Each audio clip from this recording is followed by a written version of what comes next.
If you have frequently pressed the unlock button on the key fob out of range, or you have replaced the key battery and it took more than a few minutes, you may no longer be able to unlock or lock the car using the car key. That's why the key needs to be resynchronized.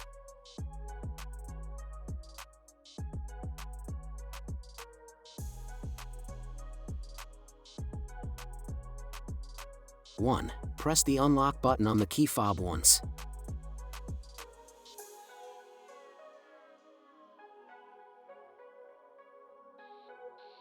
2. Then within 1 minute, open the driver's door manually using the key blade. And that's it. If you have any other suggestions for new Volkswagen videos, let us know in the comments section below. Don't forget to like and subscribe the YouTube channel, Tutorial Auto. Thank you for watching.